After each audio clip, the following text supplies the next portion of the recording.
السلام عليكم، مرحبا بكم معنا فيديو جديد على قناه كوكتيل شانيل. اليوم ان شاء الله نقدم لكم حلوه دوازاتاي سهله بزاف، معروفه. يعني هذه الحلوه هذه كانت شحال هذه كنا كناكلوها، كل واحد كيفاش كيزينها وكل واحد كيفاش كيدير. المهم المقادير اللي كنستعمل انا هما اللي غنعطيكم اليوم، حيت كتجي زوينه وكتجي مورقه. انا درت العبار، عندي 4 كاس د العنبه ديال الخل و4 كاس د العنبه ديال الزيت بالمائده، عندي 4 غرام د خميره الحلويات، وعندي الدقيق اللي غادي نجمع به، وغادي نزيد واحد رشه ديال الفاني باش كتهرس المذاق ديال الخل. بالنسبه لهاد السكر، هاد الحلوه ما كنديروش فيها السكر في العجين وما كنديروش البيض.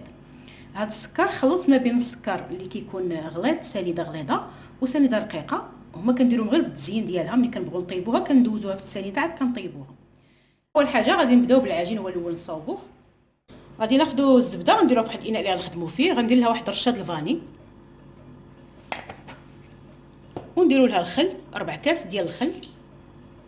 غادي نخدم هاد العناصر هما الاولين صافي. من بعد ما دخلنا شويه داك الخل مع الزبده ضروري تكون خارجه من الثلاجه من قبل باش تجيكم ساهله. انا شويه كانت عندي بارده.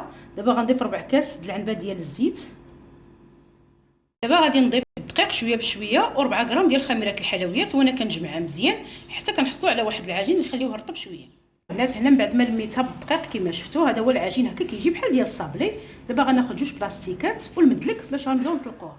العجين على 2 او على هما، خدموا شويه بشويه، ما ديروش العجين كله. وغادي ندير 2 بلاستيكات وغنبدا نطلق.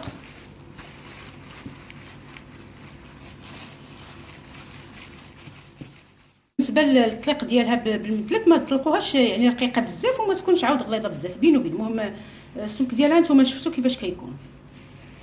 كاين 2 طريقات. الا عندكم حدبه قطعه مربعه او غتقطعوا غير بالجراره، ديروا السنيده من الاول وقطعوا بالجراره باش يعني ما غاديش تضيع لكم العجين. الا غديروا شي قطعه يعني اوفال ولا مدوره، هنا غادي يضيع لكم العجين، فغادي تبقاو تقطعوا وتدوزوا في السنيده.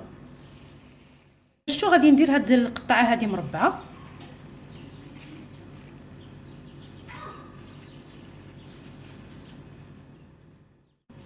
صافي كل مربع غادي ندير له الوجه ديالو في السكر سنيده، وكنوضعوهم في واحد اللاطه اللي مفرشه ببابي كويسون.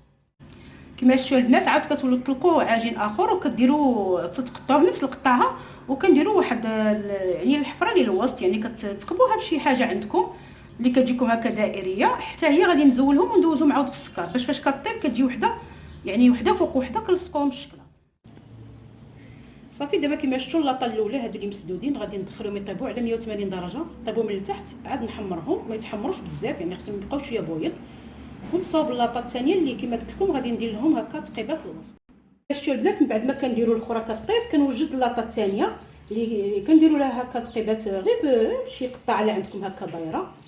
صافي ندخلوها حتى هي طيب عاوتاني من التحت ونرجعوا نحمروها. يعني ما كتشعلوش الفران في يعني فوق وتحت، كتشعلوا غير تحت هو الاول وعاد ترجعوا تشعلوا الفوق باش تحمر. ومن الافضل تبقى شويه غليظه باش ما تمشيش تختفكم في الطياب. انا غنوريكم وحده رقيقه وحده غليظه كيفاش كيجي. صافي الحلوه هانتوما كما شفتوا هاد الحبه هذه اللي كتشوفوا هنايا بيضه كامله كتكون شويه غليظه ما كتحرك لكمش، ولكن اللي كديروا شويه رقيقه بحال كتبغي الجناب دغيا يعني كيخطفوا العافيه. فمن الافضل تكون الحلوه شويه غليظه، راه دغيا ما كتجيكمش منفوخه، راه كتبقى زعما الطبقه كما درتوها كتبقى واخا فيها 4 غرام ديال خميره الحلويات. دابا غادي نسخن الشكلاط اسود وغادي نرجع معكم باش نزينهم. من بعد ما ذوبت تقريبا واحد 100 غرام ديال الشكلاط الاسود غادي نبدا نزينهم، ولكن ما تزولوهم من اللاطه حتى كيبردوا لانهم هشاش بزاف باش ما يتهرسوش معكم. كما شفتوا درت هنا واحد شويه ديال الشكلاط اسود وغادي ندير فوق منه هذيك اللي تقبنا بهذا الشكل هذا. بالنسبه للشكل الثاني البنات يمكن لكم ما تقبوهش، يعني من الاول ما ديروش هكا وحده مسدوده وحده متقوبه، غديروهم بجوج بيهم مسدودين، يعني تقطعوا الحلوه يعني بشكل بحال يعني بنفس الطابع، وتلصقوا كل جوج بالشكلاط الاسود او بنسلي كراميليزي حتى هو كيعطيه واحد المذاق زوين حيت حلو بزاف. المهم اللي كيبغي النسلي يدير نسلي، اللي كيبغي الشكلاط يدير شكلاط. انا بالشكلاط كنفضلو كيعجبني بلوغو الشكلاط. غادي نكملهم بالتلصيق ونشوفكم ان شاء الله في طبق التقديم. ديال الحلوه كيجي بهذا الشكل هذا نتوما شفتوا، يا اما تخليوها بالطريقه اللي مسدوده او تديروا هكا ثقوب اللي بغيتو، راه كتجي زوينه بزاف وهشيشه، كتجي بحال شي عجين مورق. هو نتوما شفتوا الطريقه ديالو ما فيه لا بيض لا والو. غادي نقسم لكم باش تشوفوا كيفاش كتجي من الداخل. شفتوا البنات غادي نقسم لكم باش تشوفوا الهشاشه ديالها. ها نتوما كتجي هشيشه بزاف وكتجي مورقه. كنتمنى ان شاء الله الحلوه تعجبكم ونشوفكم ان شاء الله فيديو جديد. بسلام عليكم.